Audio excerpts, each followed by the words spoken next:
I once made a video titled, "Healthcare is not a human right." And despite the title of today's video, I'm completely correct. Healthcare isn't a right. Healthcare is the labor of other people, and you don't have a right to anybody else's labor. You might trade something for it, or maybe they'll give it to you willingly, but if you had a right to it, that means you compel it out of them even if they don't get compensated for it. Nobody has the right to expropriate the labor of others, and so nobody has the right to healthcare. But that was more of a political philosophy video. This video isn't about rights, instead it's a practical discussion. Classical liberals, social liberals, conservatives, and libertarians all consider free or highly open, competitive markets to be the best way to efficiently distribute resources in society. And they're correct. But unlike most other goods and services, healthcare has some unique facets that result in a highly competitive market not actually creating the best healthcare system through those competitive forces. The nature of the healthcare market means that, unlike a lot of other markets, a purely deregulated, no-government version of it is not functional. Let's begin by describing an economic concept called perfect competition.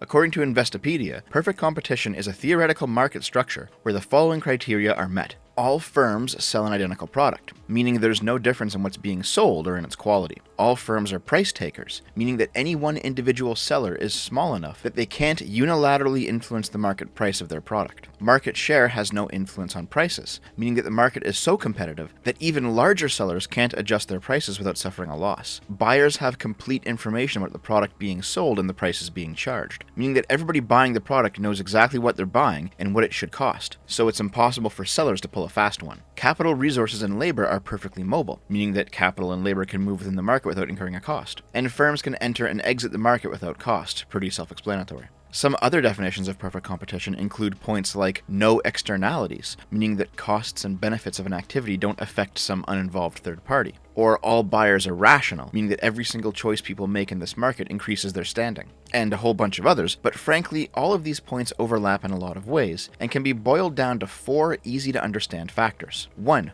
All the products are homogenous. 2. All actors are price takers. 3. All actors have perfect knowledge. And 4. No actor has an entry or exit cost. I should make it clear at this point that perfect competition does not and cannot actually exist in the real world. There is no market that, if left to its own devices, would naturally reach a state of perfect competition. Rather, the idea is that various markets, if left to their own devices, will reach various places on a spectrum of competition. The closer any given market's natural spot on that spectrum is to perfect competition, the less that outside regulation will be required to keep the market intact. The further away from perfect competition on the spectrum, the more regulation will be required. Over-regulating a market relative to its level of natural competition generally leads to excess economic drag that destroys the market. In other words, taxes and regulations make everything cost too much, while under-regulating a market generally leads to a market failure. In other words, there's no instance where supply and demand match up so nothing gets sold. So with all of this in mind, let's consider the healthcare market. Using these 4 points, how close is it to perfect competition? Well, 1, are the products homogenous? As in, are healthcare products indistinguishable from one another? The answer is obviously no. Every health problem has a different solution.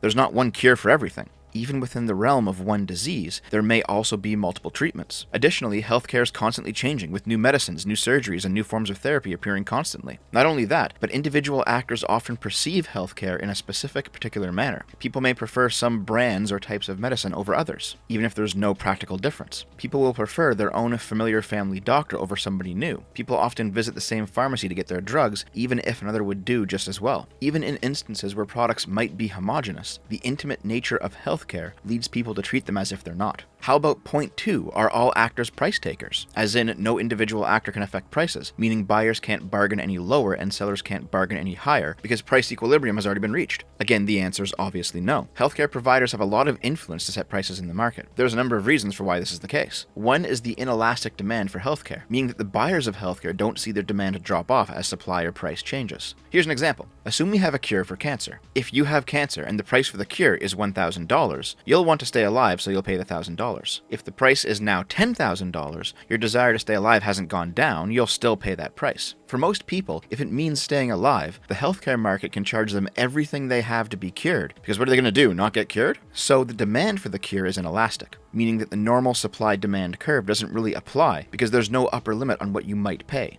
Of course, for some people this just isn't the case. A 90-year-old might not want to destroy his savings and leave his family with nothing in order to cure some disease if he's just going to die of something else a little bit later anyway. This is the don't destroy your economy for the sake of grandma because of COVID argument, and it's a good one. But for most regular people, the demand for healthcare is pretty inelastic. Now, you might object here. You might say, well, if somebody wanted to charge me too much for a cure, I'd shop around for a lower price. And that might work to a limited extent. But that leads to the second reason as to why some actors are price takers and some aren't. There's an extremely limited supply of healthcare options in any given area. Most people can't just fly to a different location to get more specialized or competitive care. Most people are stuck with the one hospital in their town, the handful of doctors that are still hanging around, and if they're lucky, a trip to the nearest city to see a specialist. If you live in a city, you'll certainly have access to some more options, but it's still not going to be on the same level as something like having 5 grocery stores all within distance to buy your food at. The third reason is because of patents. Patents are good. They allow inventors and discoverers of new products to profit off their hard work and not just have it stolen from them, but they also severely restrict the supply of some products. Consider that cancer cure again. If one doctor discovers the cure for cancer and patents it, he ends up holding a monopoly and can charge whatever he wants for that cure. And on some level, good for him. He put in the work of discovering it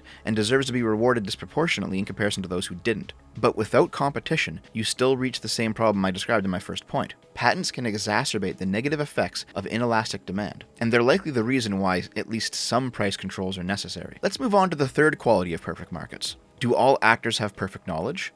Again, for the third time, absolutely not. Healthcare providers have a huge information advantage compared to patients, giving them ample opportunity to obscure the actual market price of any good or service. I remember reading an article on a recent weekly SIP a few weeks ago, where a dentist took advantage of his low information customer base to perform a number of unnecessary fillings and root canals in order to line his pockets. The average person doesn't have enough knowledge to evaluate whether or not they're getting a good deal from their doctor or just being taken for a ride. The reason you should be getting second opinions on medical advice isn't only because your doctor might be shit, it's also because your doctor might be scamming you. And 4, do actors have entry or exit costs? Yes, they do. Beyond simply the cost of starting up a business, the regulatory cost of starting a healthcare business specifically is quite high. And to be honest, I'm kind of okay with that. Yes, the ANCAPs are correct that a healthcare market with no regulations would remove entry costs and probably lead to lower prices. That's true. But you know what else we'd see? Remember this quack from Red Letter Media fame who tried to sell this dumb roller device as a pain reliever so you could make an infomercial where he rolls it all over a naked lady? Yeah, this guy got absolutely fucked by healthcare-related lawsuits for selling such an obviously fraudulent device. Pre-regulation, the amount of snake oil being peddled by less than reputable individuals was way higher.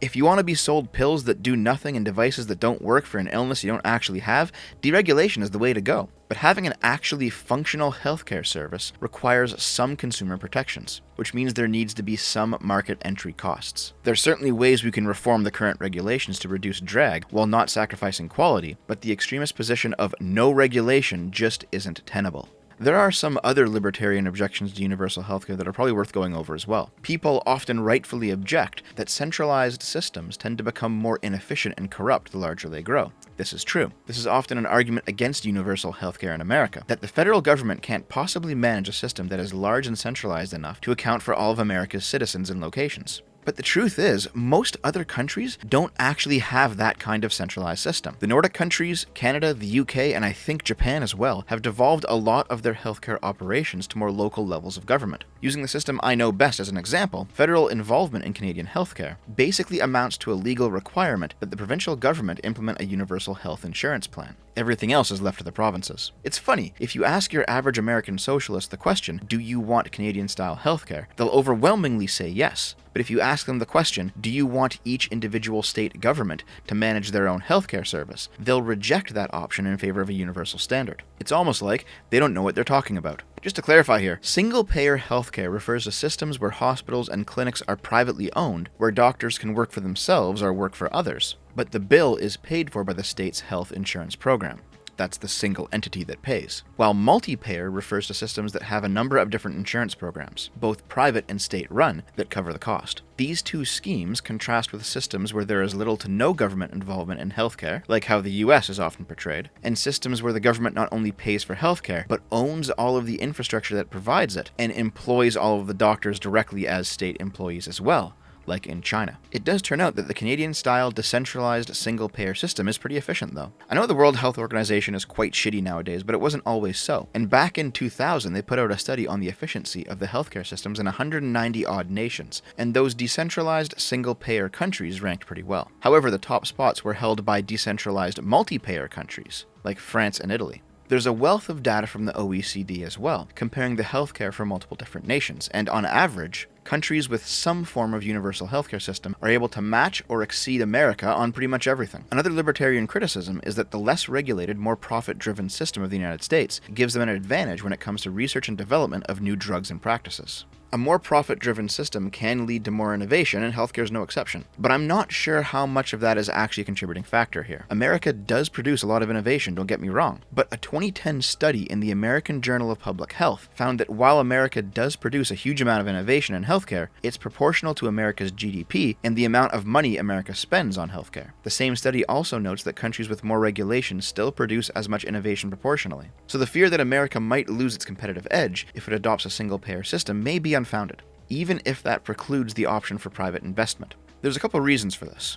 One is that insofar as drugs are concerned, even countries with the best universal healthcare schemes generally don't cover drugs. This makes sense to me because a healthcare service is something that you use only occasionally, so setting it up to be a communal pot to cover that occasional use, like how you'd fund a firefighting service, seems reasonable, while drugs are goods that are owned privately and used exclusively, so it makes a lot more sense that you should have to buy them. So all that being said, the pharmaceutical industry is likely to remain private, and the benefits of a private system will still apply, including innovation. Meanwhile, in the medical side of the system, there's not much reason to believe that a single-payer option will lead to some kind of innovative stagnation. Consider the American military and American spaceflight, two domains where, despite there being a single-payer system, in that only the American government is selling contracts for these services in the US, there are multiple private companies competing against each other to fulfill the contracts. The innovation stagnation argument is a lot stronger when it comes to the outright nationalization of a business. Not so much when private businesses continue to compete, and the government just so happens to be the customer. Another common criticism is efficiency of cost, which is different than the efficiency of service discussion we had earlier. And on this point, there is no argument. We've all seen those ridiculous bills that go viral on social media where people end up paying tens of thousands of dollars just to have a kid at a hospital in the States. It's rather crazy, to be honest. Here's some more data from the OECD, and it shouldn't surprise anybody just how much more Americans spend on healthcare. But take a closer look at the numbers breakdown. The OECD average shows per person $3,038 of public spending, meaning coming from government taxes, $207 of private spending, meaning coming from a private insurer, and $629 of out-of-pocket spending, meaning the person themselves has to pay for it. Compare that to American numbers, $4,993 public dollars and $1,122 out-of-pocket dollars, which are both much higher, but at least proportional to the OECD average. But Americans also spend $4,092 on private spending. That's both directly and proportionally much higher. And we've already gone over the data earlier showing healthcare quality to be about on par. So Americans aren't really getting a good bang for their buck. That extra $4,000 in private spending, that's money going to private health insurance companies. In another study, aptly named Healthcare Administrative Costs in the United States and Canada, 2017,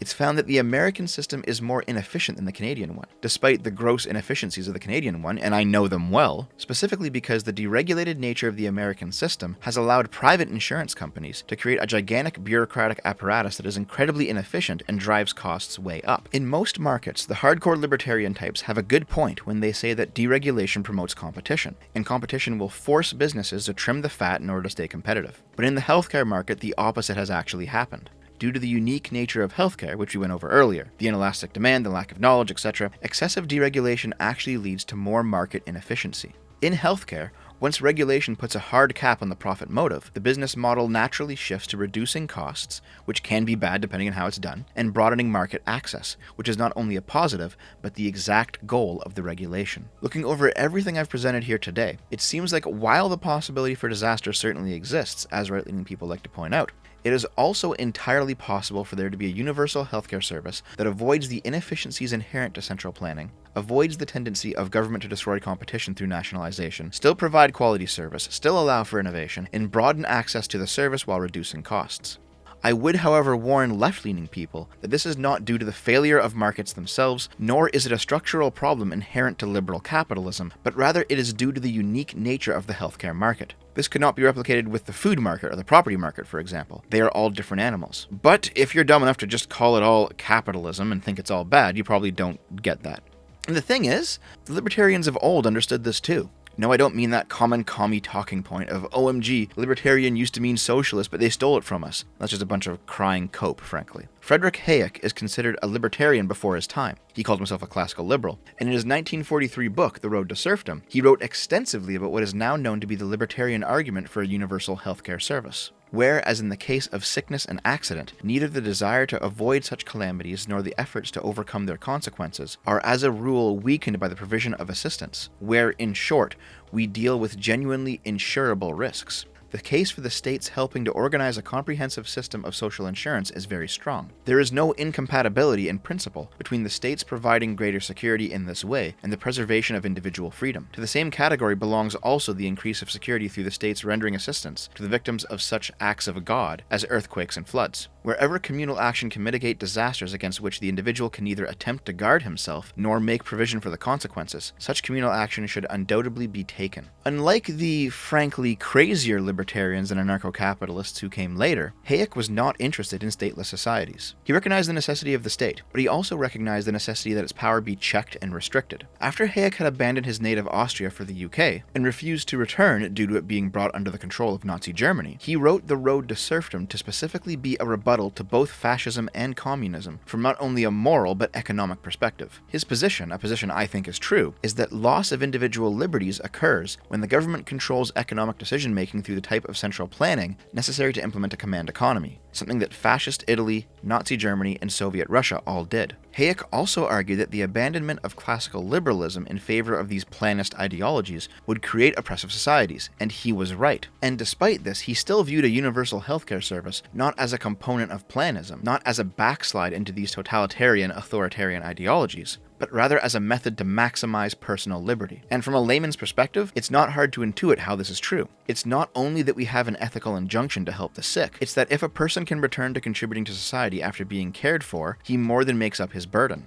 It's both a moral and a material argument. One of Hayek's most famous quotes is regulation for competition, the meaning being that government should regulate a market if that promotes competition, and should deregulate if that promotes competition. It's not a dogmatic stance of deregulate everything or nationalize everything, but rather an understanding of the practical reality that not every market is the same, and that state action is not universally evil. By the way, despite all of this, healthcare still isn't a right. You still don't get to compel labor out of others. You still don't get to take from them and not provide compensation for the taking. But understanding that fact and operating within that knowledge, a universal healthcare service is still a good idea. It's still a privilege that wealthy nations should afford to their citizens if they have the money to do so. And thinking so is not exclusively a socialist position. There is a strong capitalist argument for universal healthcare, and frankly, it's a bit strange to see that America hasn't figured it out yet. Alright guys, that about does it for me. Thank you very much for watching. I have a feeling that this video will be controversial among my audience, but just remember, if I've offended you, I'm right. As always, streaming tonight on the gaming channel, twitch.tv/gameboomers. Make sure you drop by. I'll see you there. Have a good one. I love you.